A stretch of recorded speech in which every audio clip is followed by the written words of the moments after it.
My name is Heather Ryan. I am the owner of Tax Queen, and that is a firm that specializes and helps RVers, full-time or part-time, digital nomads, you name it, business owners, um, understanding taxes, filing taxes, and working things out like that.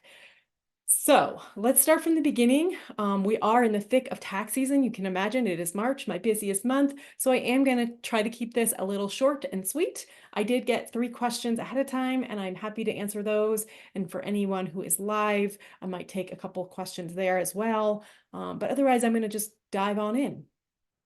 So the first question is all about state taxes and what do you do, or how do you know when you need to file them? And as a nomad, you might be living in several states a year and oftentimes doing work there.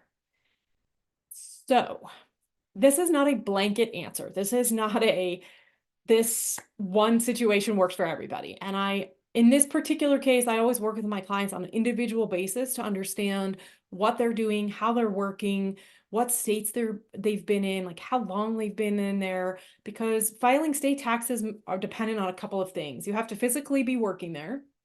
How much time are you spending in that state? And how much money are you earning in that state? So there are 43 states with state income taxes, and they all have very different rules, right?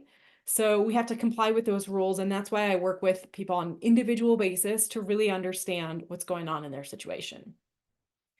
I will tell you, if you're like a traveling nurse or something, traveling electricians or other people, engineers and things like that, if you're camp hosting and you're physically going into an office or a site location, a hospital, you name it, that really makes sense, right? We're physically going to work. So we're commuting to work in a sense. Then you definitely owe state tax. So even if you're domiciled in, say, Texas or South Dakota and you camp host for the summer, in Montana, you're going to owe state taxes. So just be aware of that. You're going to have to file state taxes. You don't necessarily owe, but you're going to have to file. And so sometimes you might get something back if it's been withheld from your paycheck, and sometimes you might owe. It just depends on how much money you're making. So that's why it's really hard to answer this, what about state taxes? Because there's no one right answer. Everyone has unique situations. So I just want you to understand that and work with somebody if that is your situation.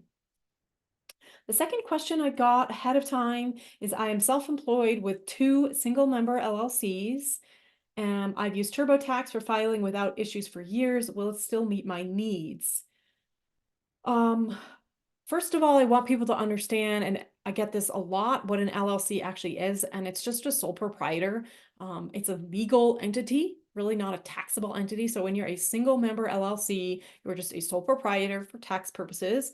Single member LLCs as a business file Schedule Cs as part of your 1040. And one of this is actually renting out a van. So rentals in general are reported on a Schedule E. Again, it doesn't matter that you're an LLC. It's a legal entity, not a taxable one. I really want you to understand the difference there. If you are comfortable and you've been using TurboTax for years and you feel like you've been doing it correct and that has served you well, I have no problem with someone trying to complete their own tax return and file it themselves. I will tell you, I have a lot of people that come to me from TurboTax and maybe they've used it in the past and they finally feel like their situation is above their knowledge and they're not doing it, and they're maybe not doing it right and serving themselves well. TurboTax can be great, but if you answer one question wrong, your whole return might be incorrect, or like a whole form on that return might be incorrect. And I really hate to see an incorrect or an inaccurate return just due to a mistake. So if you're comfortable, go ahead, use TurboTax, not a problem.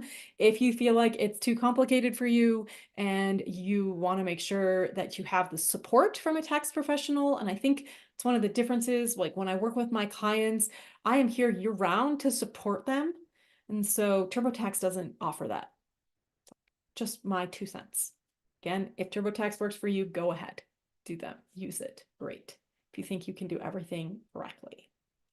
The other one is second part to this question. I'm paying on a loan for the van. I know I can claim interest I've paid as well as insurance and maintenance costs, but am I able to claim the loan payment since the van is being used as a full-time rental? So absolutely not.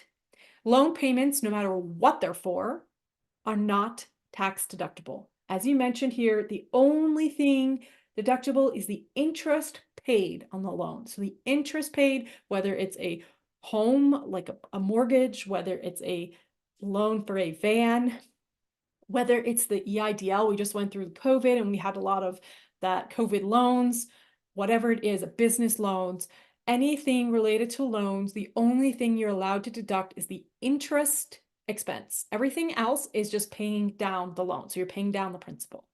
And that does not count as a business deduction ever. So I hope that clears that up. Loan payments do not count no matter what it's for. Even if you're paying back your mother who will lend you money to start your business, only thing that's deductible is interest. So hope that's clear. And then this is the only question I got ahead of time, the last question. If anyone live has a question, please don't hesitate to put it in the chat. I'm happy to answer a couple of live questions. Again, I'm going to try to keep this a little short and sweet since it is the middle of tax season. Last question is, I'm a full-timer and have a small business and want to maximize my deductions.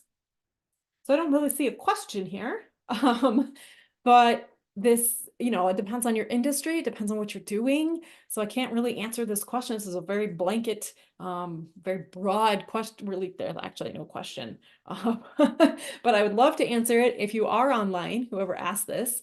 I'd love to answer if you give me some more details.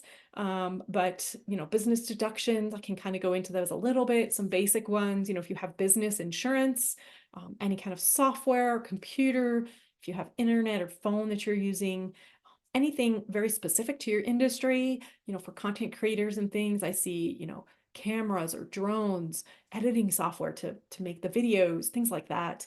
But anything, yes, advertising, if you have to have a website, if you have to pay a lawyer to help you, if you pay money to form your business with your Secretary of State, things like that, those are all tax deductions. When you travel, I think these are probably the biggest things that I see nomads struggle with. And traveling for us as nomads, yes, I am a nomad myself. I'm an RVer. I travel internationally as well. But travel is a lifestyle choice. It's usually most of the time, not 100%, not a business related travel. And in order to count for business, it has to be like you're leaving your home behind. So if you're an RVer, think about it that your RV is parked somewhere else and you either get on a plane, on a train, or take a car, right, and drive somewhere farther away from your home, more than 50 miles from your home. And then we start to take some travel deductions. And so if we stay in a hotel or an Airbnb, things like that. So we're duplicating our living expenses in order to take travel expenses.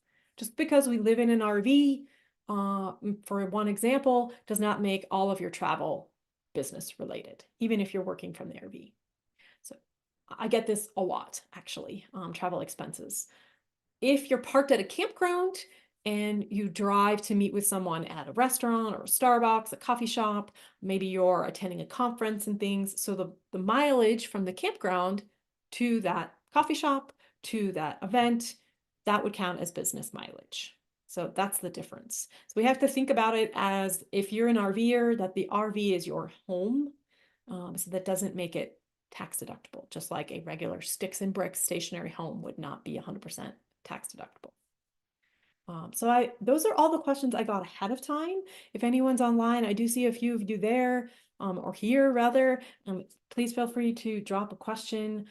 Otherwise, I am going to sign off and keep it short and sweet. Like I said, it is the thick of tax season. I'm going to leave a couple of links. So anyone who's watching this later, there is a link there to submit questions for the next one. I am skipping April, just so you know.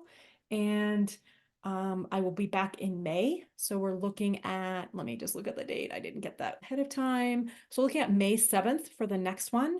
And I'm happy to answer your questions if you want to submit them for that May date. Again, every first Tuesday of every month at 10 a.m. Mountain Time. So I did get a question, if you're an RVer who travels for work and presents at conferences, again, It's your lifestyle choice. If you do not have a sticks and bricks home, all of your travel does not count as business. So it's a very sticky situation. And a lot of people think, oh, I live in the RV and I can just take everything because I'm working from here and I'm traveling to different events, but it's not the case. And there's actually been court cases against this. So just be really careful there. Yeah. Link for state tax requirements. There is no link. Again, there are 43 states, 43, and they all have different rules and regulations. So there's no link to give you, unfortunately. It's really working with a tax person and a tax professional that can advise you on your situation. There is no quick fix, unfortunately. I wish there were. I wish I could share that with you. But yeah, there's no quick answer to that question. So yeah, 43 states, remember, 43. That's a lot. They all have different regulations. I can give you the top ones that come to mind that I know about that definitely require you, like the minute you step foot into the state of California, you work there, you owe California state taxes. It's like 7 days they consider you if you spend 7 days that you owe state taxes there on that income. Only the income earned while in California. And then New York is pretty strict as well. Most other ones have they have monetary filing requirements, so you don't even have to file if you don't hit certain money goal points, and also days spent in the state. So yeah, I would definitely reach out to a tax person to work with state requirements. I don't have any link to share that, unfortunately. So I wish I did. Otherwise, yes, thanks for coming. I see a few of you, and I'm really excited that I had some live attendees, and I will see you in May. Have a great tax season. Yes, it's my tax season, so it's busy. And yeah, take care.